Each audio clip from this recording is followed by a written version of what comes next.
So it's John Rowley and Jeremy Whiteford back this week with some new audio equipment. So we've got some feedback over the last couple of weeks, or basically since forever, to improve your audio quality. So this is us. If you're watching, our first attempt. This is our first attempt. We've got these Aviator headsets, and the mixer is not quite working yet, but we'll get there here eventually. Today we're coming in to talk about how expensive. It's pretty much a shameless ploy on why the cost is worth the value. Yeah. Would you agree? Oh yeah, absolutely. We're coming at everybody so if you already belong to our gym, we're going to justify the money that you're spending. Yeah. And if you don't, or if you have friends that go here and you can't justify the cost yourself, we're going to have help justify it. So I mean that's one of the big piece of feedback we get, right? From those that are either here or those who are trying to make the leap over to actually join. Yeah. That's pretty expensive. Right. I can think of a lot of things that are pretty expensive that you don't bat an eye about, but right. This does get that. But I think it comes from I don't want to say like a lack of understanding, but just not a full grasp of what you get. So let's go down the list. And maybe help quantify that for people. So I'd say first and foremost, everybody comes. They're all getting programming. Yes. Right now, programming in itself sounds kind of like, oh yeah, well you just come to the gym and you work out. Okay, yes, but thought is put into this, right? Hours of thought, but more importantly, hours of research on the back end, right? So yes, you can go to a gym. You can go to a Globo gym, and you can work out. You can look up stuff online. Okay, that's going to take up a lot of time. It's all out there. Our programming is actually out there. We put it online. Yeah. So you can go out there and try and find something, right? But then once you find out something, then you have to either try and get creative with it, or you have to understand how it works, or maybe you go the why behind it, or you go to the gym and now you're like, well, how do I do this? Well, how do I combine this? Or, well, why is this like this? This doesn't make sense. I'll just go on the treadmill and I'll just sit there for 30 minutes and I'll go home. I'm going to call it good. Yeah. That in itself is a huge piece. And like I'm not going to say other places, but like places in general or high-level coaching that gives out programming, you can pay for programming. Yeah. Remote programming is going to cost you over $200 a month, and that's just for a program. Right? That's just for the program. That's just for someone to tell you what to do. That's not someone to show you what to do or guide you through it. So that's the other component is you're getting programming, and I think the workout is not so like right now they're stretching in the background. That's the stuff you don't do on your own. So in as much as you might do whatever the day's workout is, the other component of the programming that's well thought out is what is the warm up. What have we not done to keep it interesting? What is the skill that we're trying to teach today? It's not just do a hard workout. What skill can you learn? And then what is the cool down? So you're getting more of like a comprehensive program instead of just like a daily workout. Oh yeah, someone who's actually taking time and intention and investing as much as you invest in this gym, we're investing in you every day to try and make you better.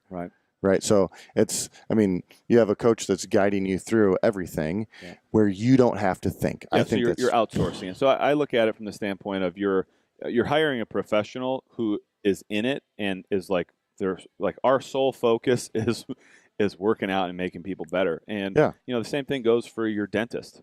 Yeah, your doctor, whoever is that professional provider for you, you are entrusting them to take care of you, and I think that's the same thing that happens here. Is you walk in the door, you're outsourcing it. You're saying, hey, take care of me. Just tell me what to do. Yeah, and for an hour of your day, now you can just follow along. You can just do it. Yeah, because I can tell you, I've worked out in global gyms like up until CrossFit.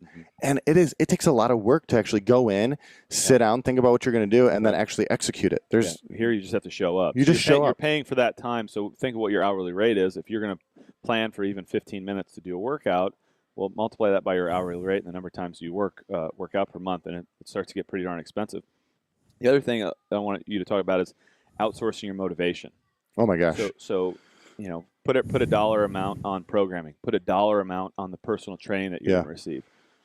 Put a dollar amount on the motivation that you get to outsource to other people. Yeah, I mean, just that in itself is crazy. What do I mean by that? What does it mean outsourcing your motivation?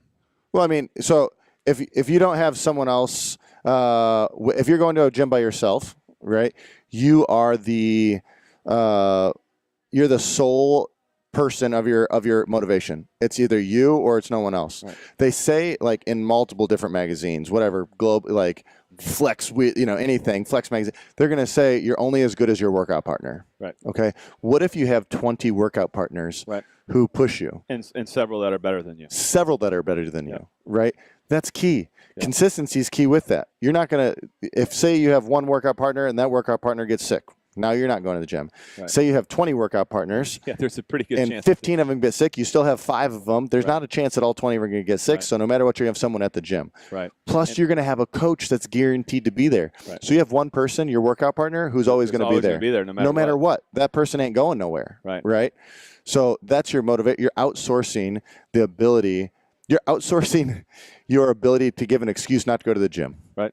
So you just gave that away. You now don't have an excuse. Right. Well, and the other thing about it is so right now our monthly training plan is $185 a month. Yeah. Which, when you look at I admit it's a substantial investment. Yeah. It is a substantial investment. You're investing in yourself, and the money that is most well spent is the money you spent on bettering yourself. So if you're going to spend that kind of money, you're probably going to take advantage of it. Yes. So I mean, arguably, that's probably the most important part of it, is just making a big investment and saying that this is going to be worth it for me. Yeah. If I'm willing to put that out there and say that, on the first of the month, I'm going to get charged $185, I sure as heck better take advantage of it. Oh, heck yeah. And then you add all the other components that we're talking about, having the programming, having the coaching, having the accountability and the workout partners. Yeah. What is that worth now? Yeah. When I think a lot of people with that will ask, like, well, how come one of those other gyms, like, how come Planet Fitness is only $10 a month, right? They are expecting you not to come. Correct. Like, they are literally, they're planning on you not showing up. They're hoping, because if you have 1,000 members, we will never have 1,000 members here, because we literally want you to. Our clients, we depend on them to come. Yeah. Like, and we track you down, and you know who you are. Yeah. We track you down if you haven't been in. You can ask the big box gyms. I don't know if that's the best business model, but it sure feels the best. Yeah. We could charge less and not follow up with people so much, and not try to communicate, hey, are you coming tomorrow, and try to introduce people. It just feels better this way. Yeah. Oh, yeah. And you get people to commit for a longer duration than if you're paying $10 a month, you probably just forget about it. And well, yeah, and forgetting about it doesn't do anything for your health and wellness and your fitness. Like, not showing up consistently, that's the consistency on the other side of the spectrum that you're not looking for. Right. You're looking for the consistency and showing up, and I like what you said. Like, it's an investment that you make. If you invested a bunch of money into your house or your stock market or something, you're not going to just let it sit there. You're going to pay attention to it. You know, like, you got to follow up on things. Right. And this is one of them. So the other thing I want to talk about is these, like, they're called like forcing functions. So if you think of if you're trying to commit to a goal, so say you have the goal of losing 10 pounds, or 2 inches off your waist, or you want to be able to. We've got a guy who's going surfing. This guy Steve's going surfing in Costa Rica, and he needs to be able to get up on a surfboard. Yeah, that's kind of a cool goal to shoot for. Well, if you're going to set that goal, you need to invest in it. If you don't put any money out, like, think of signing up for, like, the Tough Mudder, which we're doing here in a month. Yeah. You put money down for that. Your chances of you doing it are a lot higher now because you've already spent money on it. Absolutely.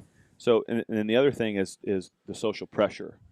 You've told people you're going to do it. Yeah. That's why I think races work so well, is you've told people that you're going to do it. Yeah. I think the same thing goes for this. If you tell people you're going to start CrossFit, you better do it. Yeah. Because they're already kind of doubting you, like, oh, is he or she going to stick with it? Yeah. And then you have and this is the one thing that I think and I want you to talk about is a high degree of difficulty and why that's good. So if you set a goal that has a low degree of difficulty, or a low degree of difficulty versus something that is expensive, that people are going to find out about, it's going to hurt if you don't succeed. Yeah. And if it's not a high degree of difficulty, I think tell me why it needs to have a high degree of difficulty. Well, because in order for if we're talking just pure change, right, for something to actually happen, your body needs a high level of stress in order to adapt. you're not going to adapt to anything that you don't have a high stress environment to. Right. So if you're looking for change, then something that's hard is going to create that change. Right. And if you don't see change, then you're not going to keep on doing it. Right. So it's all about the change in the result. Right. So if you're doing something that's easy, okay, and it doesn't it doesn't stress your body out to try and build and then change back to get back to normal, right? Then you're just going to keep on doing the same thing. Right. If the same thing happens and nothing happens, then you're not going to do it anymore. Right. And that's the last point, is the novelty.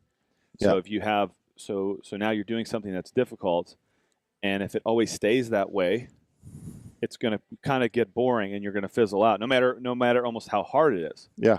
So you've got something that's difficult, something you're spending a lot of money on, and this could be the person who's been around 3 or 4 years. Oh, absolutely. So they've spent the money, they know what that, they have the social pressure, they understand the consequences if they fail. It's got high difficulty, but if we repeated the same programming over and over and over and over and over again, now you fizzle out also. So I think the degree of novelty is super, super important, which is what keeps people evolving, and maybe you change your goals over time, and then it continues to make it more and more interesting. Oh, absolutely. Yeah. There's something that just can't be said like enough about an environment that forces change, right? Yes. An environment that you put yourself in. And we kind of talked about this a little bit last week, but like placing yourself in an environment that's going to be like, okay, I have to show up, I got to do work, and I got to go, right? I'm paying to better myself. Right. And that, the $185 is we're setting you up for success. Like everything is there for you. And as long as you put yourself in that spot, it all takes care of itself. So, for me, again, this is just a shameless plug. And if you live near us and you can join this gym, that's amazing. If you don't, go somewhere else where you're going to have to spend money, where it's going to be hard, and where people are going to know if you succeed or not, and people are going to care that you be there. I think, whether it's a running club or a cycling club, go somewhere. Invest in something. If you're going to do a cycling club, sign up for a race. Mm-hmm. So you get out of bed and show up. Or if you're going to do a running club, same thing. Sign up for something that's going to get you to commit. Yeah. And so there's a lot of for CrossFit stuff, there's a lot of things on the side that you can still sign up for, right? But you can also not sign up for it or pay the $25 or what it may be. And then I'm just going to do the workouts maybe here and there. Sign up for the freaking event, and then you'll be okay, I have to do it. I have timelines. I got to do this, right? It's way worth it. And for myself, I'm decently motivated when it comes to being in the gym, but I am that much more motivated when it comes to like signing up for a Tough Mudder. Right. Like, all right, well, you think a little bit harder. I have to go. Britt always gave me a hard time when I do a half marathon or something like that. Pay $100. Get a T-shirt I don't want, a medal that I'm going to throw away. Yeah. And I don't, eat any of the bananas afterwards. She's like, why don't you just go out and go for a run on your own? What's the answer? Because I don't want to. I'm not going to. No, ain't nobody got time for that. I'm not going to do it. Yeah. But if I get there on race day and there's other people and I see somebody moving around, stretching, and I go, all right, okay, the blood starts to get going a little bit, and sooner, next thing you know, you finish the race. Yeah.